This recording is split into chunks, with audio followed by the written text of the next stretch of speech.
దగ్గర ఏముంది, వాళ్ళతో పొత్త, ఆ ప్రచారం మూర్ఖుల పని. అసలు తెలంగాణకు బీఆర్ఎస్ అవసరమా?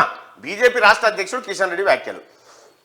నేటి నుంచి బీజేపీ విజయ సంకల్ప యాత్ర, భాగ్యలక్ష్మి ఆలయం వద్ద వాహనాలకు పూజలు నిర్వహించారట. ఇక బీఆర్ఎస్ దగ్గర ఏముంది, పైసి ఉంది. కాళ్ళ బేరానికి వచ్చినా పొత్తు పెట్టుకోం. బీఆర్ఎస్ అడ్రస్ గల్లంతైంది. ఆ పార్టీ నేతలు బీజేపీ వైపు చూస్తున్నారు. లోక్సభ ఎన్నికల్లో మాకు 10 సీట్లు ఖాయం. బీఆర్ఎస్ కాంగ్రెస్ మధ్య రహస్య ఒప్పందం. బీజేపీ ఎంపీ లక్ష్మణ్ వ్యాఖ్యలు చేసినట్ట. 17 సీట్లు గెలుస్తామనేమో కిషన్ రెడ్డి, 10 గెలుస్తామని వీళ్ళు. కన్ఫ్యూజన్ లో బీజేపీ ఉన్నట్టుగా కనిపిస్తా ఉంది. కాళ్ళ బేరానికి వచ్చినా పొత్తు పెట్టుకోము. కేసీఆర్ ఏం చెప్తాను అంటే, నాకున్న ఇంటర్నల్ సమాచారం ఏంటంటే, ఇది కొంచెం ఇంటర్నల్ సమాచారం, నాకు అందిన సమాచారం, ఇది నిజం కావచ్చు కాకపోవచ్చు కూడా, ఆ మాట చెప్తాను. ఎందుకంటే నాకు చెప్పినటువంటి, నాకు తెలిసిన రూట్ తప్పు కావచ్చు, నేనైతే నమ్ముతున్నా రూట్ని. కేసీఆర్ ఏం చేయబోతా ఉండంటే, ఇప్పుడు పార్లమెంట్ ఎన్నికలైతే బీఆర్ఎస్ ఖతమేగా, బీఆర్ఎస్ పార్టీ కనుమరుగవుడు ఖాయం. సో ఈ బీఆర్ఎస్ పార్టీని మళ్ళీ రక్షించుకోవాలంటే ఏం చేయాలంటే, ఈ బీఆర్ఎస్ మళ్ళీ బీజేపీతో పొత్తుకు రావాలి. బీజేపీతో పొత్తుకు రావాలంటే ఈ పార్టీకే 2 సార్లు బదనామైండు. ఎందుకంటే నరేంద్ర మోడీ గారే వచ్చి చెప్పే, మా కొడుకుని సీఎం చేస్తాం, మీ ఆశీర్వాదం కావాలి, నేను ఎన్డీఏలో చేరుతా అని చెప్పి గతంలోనే చెప్పిండని బహిర్గతమైండు ఇక్కడ ఎన్నికల్లోనే. కాబట్టి అప్పటి నుంచే ఆ ప్రయత్నాల్లో ఉన్నాడు. ఇప్పుడు కేసీఆర్ కున్న ఒకే ఒక్క దారి బీజేపీతో పొత్తు పెట్టుకోవడం. అయితే కేసీఆర్ ఏం ఆఫర్ చేస్తా ఉన్నాడు ఢిల్లీలో బీజేపీ కనంటే, ఒకటి పార్లమెంటు ఖర్చు నేను పెట్టుకుంటా తెలంగాణలో, ఖర్చు బీఆర్ఎస్ఏ పెట్టుకుంటుంది ఒకటి. రెండోది ఇదేమో ఒకటి. ఇక రెండోది ఏంటంటే, మీకు 8 మంది ఎమ్మెల్యేలు ఉన్నారు కదా, ఈ 8 మంది ఎమ్మెల్యేలను తో కలిపి, మావోలను కలిపి కాంగ్రెస్ ప్రభుత్వాన్ని పడగొట్టి ఈ రాష్ట్రాన్ని మళ్ళీ మీకే అప్పచెప్తా, కానీ ఇప్పుడు నన్ను రక్షించు. ఈ ఆప్షన్ కనిపిస్తూ ఉంది. అయితే ఈలోపు కాంగ్రెస్ ఒక అడుగు అడ్వాన్స్లో ఉండి, ఈలోపే బీఆర్ఎస్ పార్టీలో ఉన్నటువంటి 39 మంది, 39 మందిలో దాదాపుగా మెజారిటీ అంటే 12 మంది వారంలో జంప్ కాబోతా ఉన్నారు. మిగతా వాళ్ళని కూడా లేపే కార్యక్రమం ఉంది. కాబట్టి మీ వాళ్ళు ఎవడు ఉంటలేదు, నీతో పొత్తు పెట్టుకుంటే ఇంకేముంటుంది పాడుగాననేది బీజేపీ ఆలోచన. కాలి సంచి వడ్డీ సంచి కాడ కొట్లాట, బీజేపీది వడ్డీ సంచి కాడ కొట్లాట అవుతుంది. ఎందుకు వచ్చిన బాధ ఇంతో పొత్తు? తెలంగాణ రాష్ట్రంలో బీఆర్ఎస్ ఇప్పుడు చచ్చిపోవడానికి సిద్ధంగా ఉంది. బీఆర్ఎస్ చచ్చిపోయేందుకు సిద్ధంగా ఉంది. ఒకవేళ బీఆర్ఎస్ చచ్చిపోతే ఆ బీఆర్ఎస్ ప్లేస్ ఎట్లుంటది? సపోజ్ చూద్దాం, తెలంగాణ రాష్ట్రంలో ఫస్ట్ ప్లేస్లో కాంగ్రెస్ ఉంది,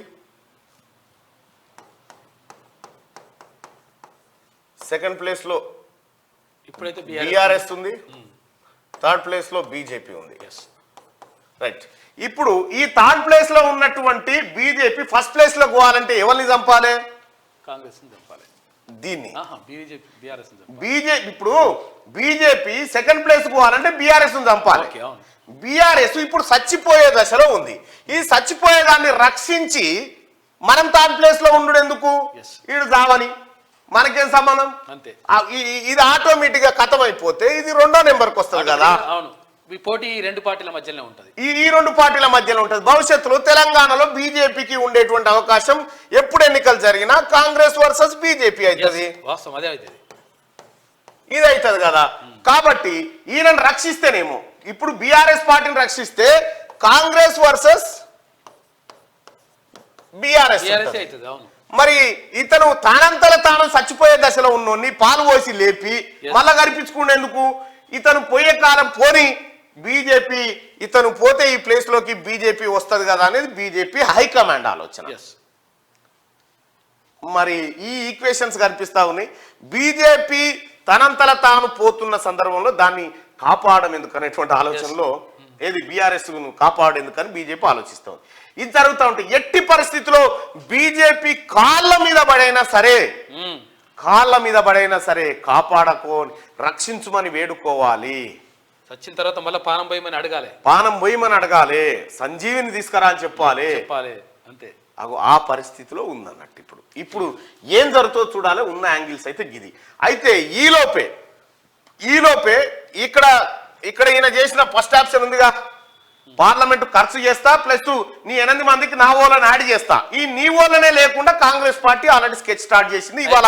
ఇవాళ చేర్చుకోవాలా వద్దా, ఎంతమందిని చేర్చుకోవాలి, ఎప్పుడు చేర్చుకోవాలి డిసైడ్ చేయడానికి రేవంత్ రెడ్డి గారు ఢిల్లీలో దిగినట్టుగా కనిపిస్తా ఉంది. అంటే మొత్తం ఈ స్ట్రాటజీ అన్నిట్లలో, ఈ మొత్తం 3 స్కెచ్లలో కాంగ్రెస్ కొంచెం అడ్వాన్స్ గా ఆలోచిస్తా ఉంది. బీజేపీ కూడా ఆచితూచి పరిణామాన్ని గమనిస్తా ఉంది. ఇటైతే ఇటు ఇప్పుడు బీఆర్ఎస్ లేపుడు కంటే బీఆర్ఎస్ ఖతం చేస్తేనే పని అయిపోతుంది అనేది బీజేపీ ఆలోచన. ఎటొచ్చి ఇప్పుడు కుడిదిలో పడ్డది ఎవరంటే బీఆర్ఎస్ పార్టీ. బీఆర్ఎస్ పని అయిపోయింది.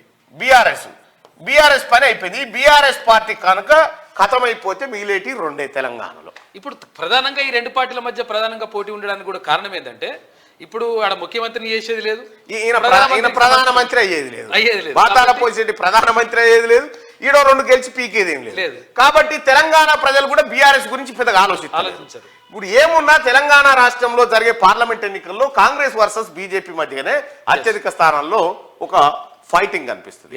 ఎటొచ్చి లాగలు కొట్లాడుకొని దూడలు కొట్లాడుకొని బిడ్డన్ బాయిల్ వేసినట్టు అయిపోయింది. ఈ పరిస్థితి వచ్చింది బాతాల పోసిటికి. ఇది ఎక్స్పెక్ట్ చేయలే మనోడు కేసీఆర్. నేనే ఈ 2 తోకలు పాడి ఆడిస్తా అనుకోండు, కానీ ఆడి 2 ఒకటేసారి తిరిగేసరికి ఇప్పుడు ఉల్టా అయిపోయింది కథ. త్వరలో ఢిల్లీకి కేసీఆర్ పలువురు జాతీయ నేతలను కలిసి. ఎందుకు ఢిల్లీకి కేసీఆర్ అని అంటే ఈ బీజేపీతో పొత్తు. ఆల్రెడీ బోయినపల్లి వినోద్ కుమార్ అక్కడ లైనప్ చేస్తా ఉన్నాడు, ఎవరెవరిని కలవాలి, పొత్తు కోసం ఏం చేయాలని. వాళ్ళేమో దగ్గర రానిస్తలేరు. ఒకవేళ బీఆర్ఎస్ పార్టీ కనుక బీజేపీతో పొత్తు పెట్టుకుంటే బీజేపీకే నష్టం, మళ్ళీ నష్టం అవుతుంది, కాంగ్రెస్ కు లాభం అవుతుంది, బీజేపీకి నష్టం అవుతుంది.